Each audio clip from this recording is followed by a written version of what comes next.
People, deluded, I'm back again. Good morning. Now, our lad on loan at Charlton, coming back to the club, Krystian Bielik, played in his second game in the European Under-21s Championships against Italy. Forgive me if I'm wrong, did Poland play Belgium in the first game? I'm pretty sure they played Belgium. I could be wrong, I can't actually remember. I've watched a lot of 21s football, and now they're playing against Italy, a side that beat Spain. So it is a very good competition. I feel there's a lot of established stars and there's a lot of good players, and it was nice to see Bielik showing his adaptability and playing in a midfield role. Now, first and foremost, Poland won 1-0, and they had to withstand pressure for the large face of it, and probably poor finishing from the Italians, and there was a bit of nervy moments. But I feel testament first and foremost has to go to Poland's manager and the team. I think they played five in midfield, four at the back. Obviously, when defending, you were seeing stuff like this. People at times they were all in a row together, and it was very hard. It was very hard. Um, it was very hard for them to be broken down by Italy. I feel on a large part it was a fantastic game plan. Like I said, there were nervy moments.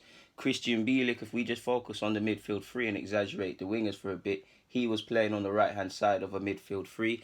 And it did give you a glimpse as to possibly how he could be utilised by Unai Emery. First and foremost, if you look at his time at Charlton, and this example I've just given you about holding shape and retaining pressure, he's not perfect, but surely in terms of clean sheets, in terms of defending for periods, in terms of sustaining pressure for periods, he might be young, but he must be one of the best players within our side that is able to do that, purely because, no disrespect to Charlton, they're in League One. If you can't defend, you're not going to go anywhere.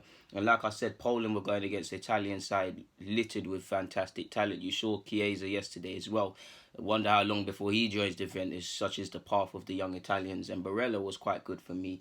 But it was a very good game plan. I feel initially Bielik showed that he's willing to get not in behind, but get forward and contribute to the attack. I feel he came back and sat in position well and got into shape well on the general face of it.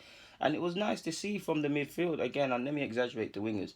One time someone was there, then someone was not, then there'll be two. I wouldn't say there was a holding midfield of such, but it gave you a glimpse. Admittedly, it wasn't the best of games from Bielik, in my opinion, people. Apologies if you can't see.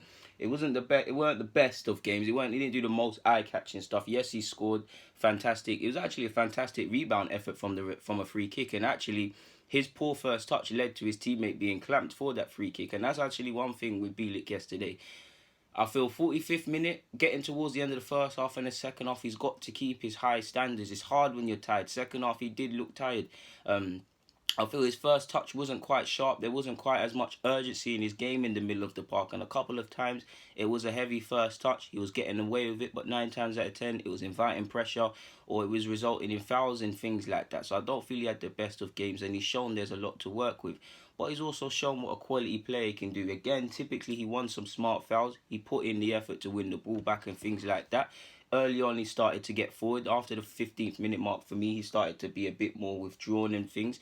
But I believe he's done all he can for Unai Emery to give him a chance. No one's saying he's the Messiah. Like I said, he shows his naivety at times. There's so much to like about Bielik, but he's not the finished article. And everybody calling for him to play needs to calm down and recognise that. But in terms of holding out leads, in terms of playing in a back three or a back four, in terms of having game plans that in terms sitting, surely he's given Unai Emery an option. Because could you imagine, we look better in a three. I'm not saying he needs to play consistently, but could you imagine Torreira, Bielik and somebody else, people? Xhaka, for example. Xhaka, again, whether you rate Xhaka or not, mobility is an issue for Xhaka. Obviously, if Bielek and Torreira are around him in a game, Xhaka can do what the manager wants and receive the ball off the centre-halves and things like that, with the luxury of Bielek, who could be a bit more mobile, and Torreira, who can get around. If we exclude Xhaka, games where we don't expect to dominate and we need to sit, Bielik's shown he can do that, people. If we disregard Bielek and say we just want to go with a pivot, we're temporary down to 10 men, say when, I don't know, someone gets tired and it's time to see out the game, Bielik can come on and help do that, people. Do you get it? I think he's done enough to get a chance in pre-season. Now, I believe our pre-season technically starts next week. We've got Bournemouth to come, and he'll be at the Under-21s Championship, and depending on how far they go, depending on how, obviously, when we had Arsene Wenger as manager, players more or less got a month off, 2 weeks to a month off. Not sure how it works under Unai Emery. So for Nelson, for Guendouzi, for Bielik, if he is to be given a chance, I'm not too sure when he'll return and things like that. But I did feel his first touch was inviting a lot of pressure. Even if I just look at my notes, 17th minute, like I said, he won a good smart foul. 13th minute, simple pass done quite well. There was a minute where he could have just picked the simple option. He's holding the ball for too long and his pocket got picked. I would say it was a luxury of, to a degree, man. It was a good defensive system because the midfielder had the luxury of knowing that they could they could be a bit more adventurous and know there's always gonna be an extra man there. Who else? I was very impressed with Zikolski as well. 6'1", number 7, I believe, in the middle of the park. He had a good first game as well. I think he's owned by Fiorentina and he's been on loan in his homeland, but he could be one to keep tabs on next season for me. One thing I will say though, people, and the reason why these lot are up here, I always say in regards to my tactic videos about Arsenal, midfield runners, midfield runners, midfield runners. And I can't not get away with this. Is it Mandraga? Forgive me if I'm wrong and I've mispronounced Mandragora, cannot pronounce his name, the Italian captain, yeah? There was an incident. Oh man, I can't find a blue one. Let's just Italian or yellow for now, innit? There was an incident, people. Again, not to scale, but the captain was in his own half, yeah? The captain was in his own half, people. Bear that in mind. Chiesa, sorry. He had a good game on the flanks. Where's the... I had a pen, people. This is a sheg. I had a highlighter. What's happening? I had a green highlighter, people. Apologies. Let me see if this works. Fuck's sake. We're gonna have to make do, man. You know DG and them things. I don't know where that green one has gone, people. It was here. I left it here in the night so I could prepare for the morning. But the example, I always tell you a lot about midfield runners. Arsenal don't do it. We've done. You go and look at Liverpool. Go and look at the goals Lingard has scored against us last season. Midfield runners, Firmino as well. You've got to pick them up. More time people are starting from their own half. And I think the three, for as well as I feel the midfield played for Poland, I feel the midfield three were unaware at times, and they're still young and things. There was an incident. Ball was with Chiesa. Ball obviously came in. Eventually, obviously, everybody's back here now trying to scramble again. Sorry, people, for the highlight, yeah. But just try and follow me. I'll follow it like this. Ball came in more or less here, and it fell to Mandraga, and he should be scoring. It's a tap in. But in the build-up, if you go and replay it, he makes a run, and he's not picked up at all, people, by any of these midfielders. I had to mention it because that's one issue our midfield, the ones that are at Arsenal, struggle with. And that's one thing we need to improve. And there was a couple of incidences that was happening. But I think Bielek had a decent game. Ultimately, I feel Poland, they all had a decent game. Good team performance, which that withstood the pressure from Italy and got the most important 3 points. In a good position in regards to the latter rounds of the competition. I feel Bielek's positioning was quite well. I feel he put in a good performance. He obviously scored. He relieved pressure for his team. I feel his first touch and a bit more urgency when you're playing in the middle of the park based on that is needed because that can come and cost you. I feel he did make some good tackles, but like I said, there are several things he could have done better, following runners at times, a bit more urgency and keeping your high standards in the middle of the park, whether it's passing 5 yards or 20 meters and things like that. Liked how he got forward and made an option for himself as well. So that if anybody has any sort of preconceptions or scared to play him in midfield, he's shown he can do things. I think his passing in the game could be, especially if he's going to play in midfield, he could look to get on it more because he is comfortable in it. But that's just my opinion.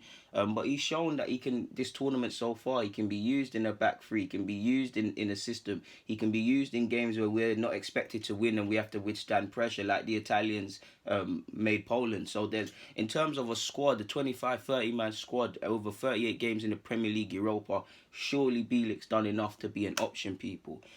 He knows more about football than all of us, but it is what it is in that regards, man. Like I said, I feel Barella had a good game. I feel Chiesa had a good game. Whenever he joins Juventus, we'll see. I feel Sikorski had a good game in this competition as well, people. It's a good under-21s competition so far. I watched the Spaniards versus the Belgians earlier. Fornals, new West Ham signing, obviously scored a great goal for himself. So yeah, man, I'm trying to see if I'm missing anything else out, people. I don't really think I am. Like I said, his positioning was good. If I had to give him a rating out of 10, I'd give it a 6. Just a bit more urgency in the middle of the park, and I believe he can be used in both. But He said he prefers to play in defence, in the heart of defence, and I can see why, to be fair with you, and that's actually his future in my opinion. People, I don't think I'm only not looking, people, because I'm trying to make sure that I'm doing you lot justice, and I'm not forgetting anything in any of my notes, because obviously, you know, you're making notes and watching the game, and I'll make more notes and more notes and more notes and more notes. So yeah, quick word as well. With a lot of the players, I'm looking at the Polish lads and a couple of Romanians. Hadji in particular, I feel he's a good player. They've been messing around with Italian clubs, so maybe the Italian clubs know something we don't. In regards to Hagi, he plays for Romania, is completely irrelevant, but he's a good number 10. He can deliver set pieces. He's 20 years of age. He's been linked with Arsenal, Sevilla, and clubs like this before. And going into the tournament, he was one of them you wanted to watch because of the name. Obviously, that's a famous name as well. I don't think he's related, but in Romania, that's a common and famous name. But I feel he was decent. He's 20 years of age. I think he at one point moved to Florentino. It didn't quite work out. He's in his homeland and he's doing okay. Not too sure in regards to what I've seen if he's of the level to really contribute at a top 6 side. But if the scouting has been done, it's been done, people. And you lot know me, although I'm speaking about Bielek, I'm using this as an opportunity to speak about the under-21s and what I'm seeing in general, people. But on that note, I don't feel I'm missing anything else out, so I'm going to keep it moving. People, stay safe. God bless. Good morning. Deluded, I'm out. Bielek scouting report in regards to Italy. I'm out.